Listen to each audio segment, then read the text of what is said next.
नमस्कार स्टूडेंट्स। स्वागत है आप सभी का यूजीसी नेट गुरुकुल के इस ऑनलाइन प्लेटफॉर्म पर। और स्टूडेंट्स, यदि आप चैनल पर नए हैं तो चैनल को सब्सक्राइब कर लीजिए ताकि आने वाली जो भी अपडेट्स हैं आप लोगों को मिलती रहें।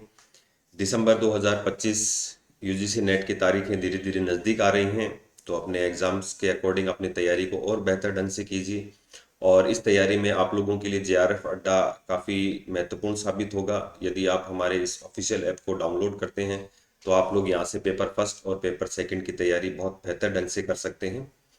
अभी अपन पेपर फर्स्ट को लेकर अपना एक आज का वीडियो है, काफ़ी अच्छा सेशन है आज का, इसे अपने दोस्तों के साथ शेयर करना नहीं भूलिएगा। बात कर रहे हैं अपन जो यूनिट 9 है, जो पर्यावरण से संबंधित है, और काफ़ी इजी यूनिट मैं मानकर चलता हूँ कि इससे आप लोग इस थोड़ा बहुत पढ़कर इस क्वेश्चन को या इस यूनिट को काफ़ी अच्छे तरीके से हल कर सकते हैं। तो बात करते हैं, जो आज का विषय है विकास और पर्यावरण, या यूएनओ द्वारा जो लक्ष्य निर्धारित किए गए थे मिलेनियम और संपोषणीय विकास के। तो एक तो जो लक्ष्य निर्धारित किया गया था सन 2000 से लेकर 2015 तक, तो ये था मिलेनियम डेवलपमेंट, ठीक है। और एक जो निर्धारित किया गया था 2015 से 2030, जिसे अपन एजेंडा 30 के नाम से भी जानते हैं, और 17 लक्ष्य यहाँ पर निर्धारित किए गए थे। तो ये 17 लक्ष्य आप लोगों को पढ़ने हैं। पिछले वीडियो में अपन ने इन 17 लक्ष्यों की बात बहुत बेहतरीन ढंग से कर ली है।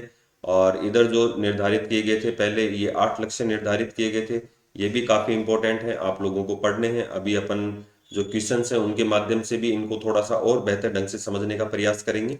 तो जो महत्वपूर्ण 30 क्वेश्चन पूछे जाते हैं, टॉप 30 क्वेश्चन जो बार बार मोस्ट रिपीटेड क्वेश्चन है, उसकी अपन ने यहाँ पर चर्चा की है। तो देखिए, अपन बात करें संधारणीय विकास लक्ष्यों एसडीजी को, संधारणीय विकास लक्ष्य एसडीजी को किस अन्य रूप में जाना जाता है, तो ये भी मैंने आपको बताया कि इसको एजेंडा 30, इसको किस नाम से जाना गया है, एजेंडा 30 के नाम से जाना गया है। और इसका टारगेट भी है वो 2015 से 2030 तक का है। 1 जनवरी 2016 से ये लागू हो गया है, 1 जनवरी 2016 से लागू हो गया है। इसकी रेगुलर रिपोर्टें आती रहती हैं, आप उस रिपोर्टों को भी पढ़कर जाना, क्योंकि वहां से क्वेश्चन पूछता है। नेक्स्ट अपन बात करें संधारणीय विकास लक्ष्य के अनुसार, एक लक्ष्य प्रति हजार जीवित प्रसव पर 5 वर्ष की, प्रति हजार जीवित प्रसव पर 5 वर्ष से कम उम्र के बच्चों की मृत्यु दर को घटाकर कम से कम कितना किया जाना है। तो देखिए, अगर मैं यहाँ पर बात करूं कि एक तो जो प्रति हजार पर जो मृत्यु दर है, ध्यान रखना, प्रति हजार पर जो मृत्यु दर है, यानी कि जन्मते ही जिनकी मृत्यु हो जाती है, उसको घटाकर तो 12 पर लेकर आना है।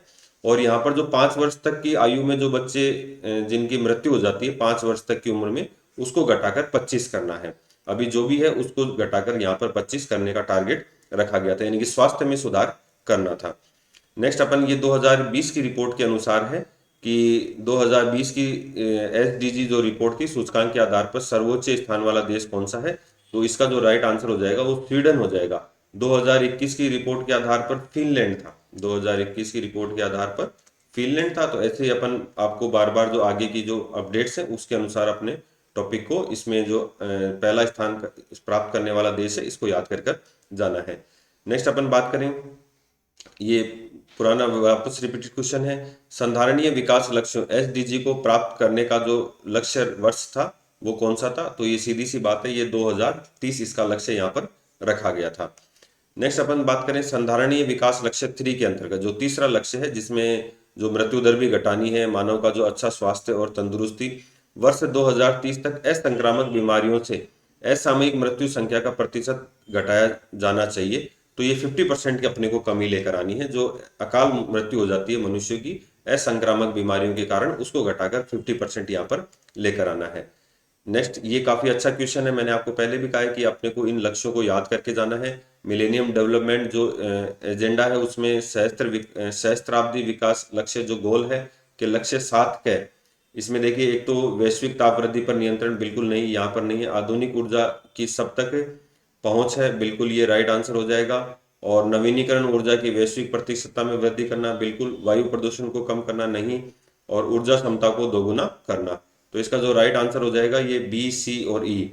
तो बी, सी और ई किस में दिया गया है, सी ऑप्शन में, तो आपका सी यहाँ पर राइट आंसर हो जाएगा। नेक्स्ट अपन बात करें सतत विकास लक्ष्य की रिपोर्ट 2020 के अनुसार, सतत विकास लक्ष्य सूचकांक उच्चतम से निम्नतम के संदर्भ में ब्रिक्स देशों के सही अनुक्रम की पहचान कीजिए।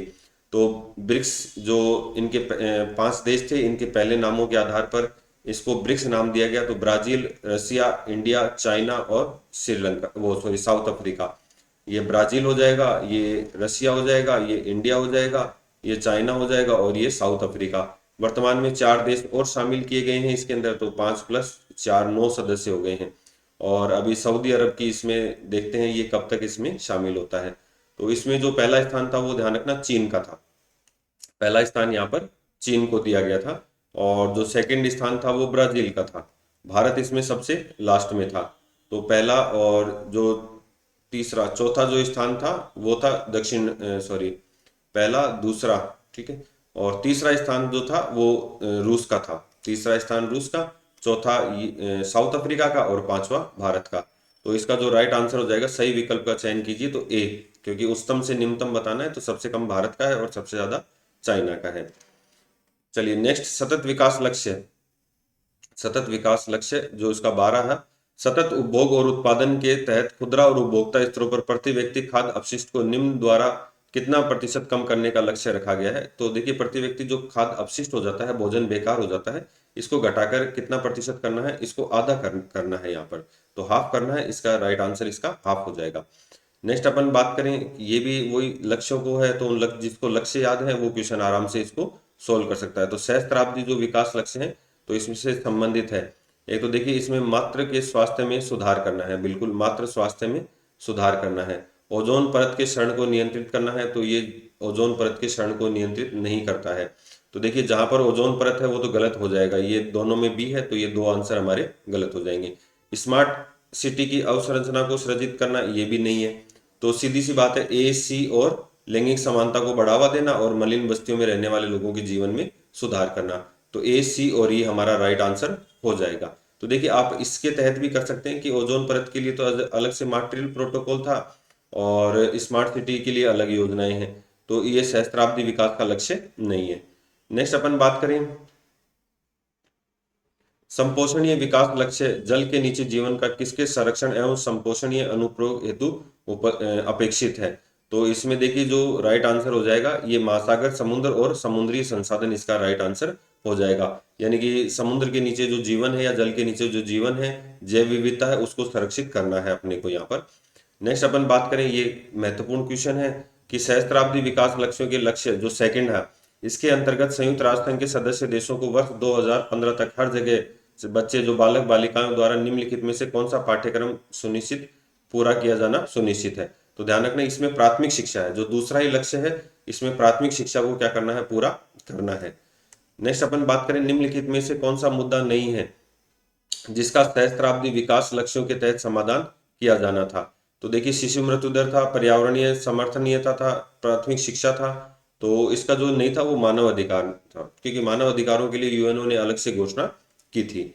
नेक्स्ट अपन बात करें, ये भी काफी अच्छा क्वेश्चन है, निम्नलिखित में से संधारणीय विकास लक्ष्यों की पहचान कीजिए। तो देखिए इसके अंतर्गत जो किया गया, एक तो इसमें ध्यान रखना कि शून्य शुद्धता, जीरो हंगर है, ठीक है, गुणवत्तापूर्ण शिक्षा प्रदान करना है यहाँ पर, और सार्वभौमिक जो प्राथमिक शिक्षा है, नहीं इसका कोई लक्ष्य नहीं है, और स्वच्छ जल और स्वच्छता, बिल्कुल ये राइट आंसर हो जाएगा। हरित कृषि नहीं है, और जलवायु संक्रियता।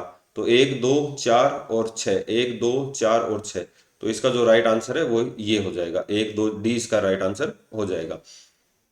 नेक्स्ट अपन बात करें, निम्नलिखित में से किस संयुक्त राष्ट्र सम्मेलन शिखर सम्मेलन में संधारणीय विकास प्रक्रिया संक्रिया कार्यक्रम programme of action for sustainable development जो स्थायी और पर्यावरण को नुकसान पहुंचाए बिना को अपनाया गया। तो इसको ध्यान रखना, रियो डी जेनेरियो। तो देखिए पहला जो पृथ्वी सम्मेलन हुआ था वो 1992 में हुआ था, ब्राजील के रियो डी जेनेरियो शहर में। और इसके ठीक 20 वर्ष बाद 2012 में वापस ये सम्मेलन यही रियो डी जेनेरियो में आयोजित हुआ। तो इसमें सस्टेनेबल जो विकास है, इसको जो डेवलपमेंट है, इसको प्रोग्राम को यहाँ पर अपनाया गया था। तो ये ध्यान रखना, इंपॉर्टेंट क्वेश्चन है, इसको बार बार आप पढ़ के जाना ऐसे फैक्ट्स को।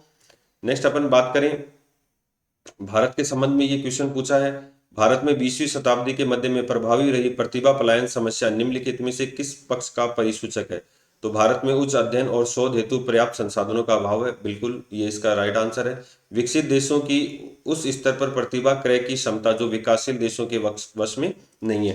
होता क्या है कि भारत में जैसे मान लो आईआईटी या आईआईएम से कोई स्टूडेंट पढ़ा या इसने एमबीबीएस भारत से की, बाहर की कंपनियों ने उसे हायर कर लिया अच्छे पैकेज पर, तो ऐसी स्थिति में उनकी क्रय क्षमता अच्छी है तो भारत की जो बौद्धिक जो प्रतिभा है वो देश से बाहर चली जाती है। और वैसे भी यहाँ पर शोध के ज़्यादा वो अवसर नहीं है। जनसंख्या में वृद्धि और मानव संसाधनों का उपयोजन नहीं, ये इसका गलत हो जाएगा। तो केवल 1 और 2 इसका राइट आंसर हो जाएगा, तो डी इसका राइट आंसर हो जाएगा। नेक्स्ट अपन बात करें, निम्नलिखित में से भारत की किस पंचवर्षीय योजना में शिक्षा और मानव शक्ति पर विशेष बल दिया गया। ये आपको पढ़कर भी जाना है कि कौन सी पंचवर्षीय योजना पर शिक्षा और मानव शक्ति पर विशेष बल दिया गया। तो ध्यान रखना, ये जो चौथी पंचवर्षीय योजना थी इसमें शिक्षा और मानव शक्ति के ऊपर बल दिया गया।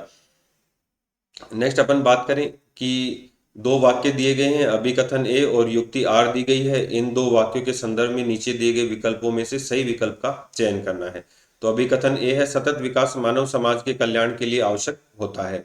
क्योंकि देखिए, ऐसे क्वेश्चन कभी भी हल करो तो कारण के लिए वहां पर क्योंकि लगा दो। क्योंकि लगाते ही आपको समझ में आ जाएगा, क्योंकि पर्यावरण की दृष्टि से उचित नीति पर्यावरण को क्षति नहीं पहुंचाती और प्राकृतिक संसाधनों का शरण नहीं होता। तो देखिए क्या इससे संबंधित है, ये मानव समाज के कल्याण की बात हो रही है और यहाँ पर्यावरण की बात हो रही है। हालांकि कथन दोनों सही है कि सतत विकास मानव समाज के कल्याण के लिए आवश्यक होता है और पर्यावरण की दृष्टि से उचित नीति पर्यावरण को क्षति नहीं पहुंचाती है, प्राकृतिक संसाधनों का शरण नहीं होता है।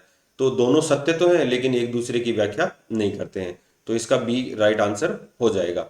तो देखिए आज के सेशन में लगभग अपन ने इसके जो टॉप मोस्ट 30 क्वेश्चन है, बार बार रिपीटेड क्वेश्चन है, उसको अपन ने सोल्व किया है। तो ऐसे ही जो टॉपिक्स हैं अपन उनको सोल्व करते रहेंगे जब तक अपना एग्जाम नहीं हो जाता। और इसके अलावा कुछ टॉपिक्स पर अपन जो इंपॉर्टेंट टॉपिक्स हैं उनके वीडियोस भी लेकर आएंगे ताकि आप लोग इसमें समझ सको। आप भी कमेंट के माध्यम से बता सकते हैं कि आपका जो इंपॉर्टेंट टॉपिक है जिसको आप पढ़ना चाहते हैं, ताकि हम वीडियोज के माध्यम से वो चीज़ें आप लोगों को अवेलेबल करवा दें। इसके अलावा आप हमारा ऑफिशियल ऐप जेआरएफ अड्डा डाउनलोड कर लीजिए और वहाँ पर जो पेपर फर्स्ट और पेपर सेकंड के सिलेबस हैं आप उसके अकॉर्डिंग अपनी तैयारी को और बेहतर ढंग से कर सकते हैं। तो अपना सहयोग इसने बनाए रखे यूजीसी नेट गुरुकुल चैनल के साथ, और चैनल को सब्सक्राइब कर लीजिए ताकि आने वाली अपडेट्स आप लोगों को मिलती रहें। तो आज के सेशन में इतना ही, सेशन को शेयर करना न भूलें। धन्यवाद।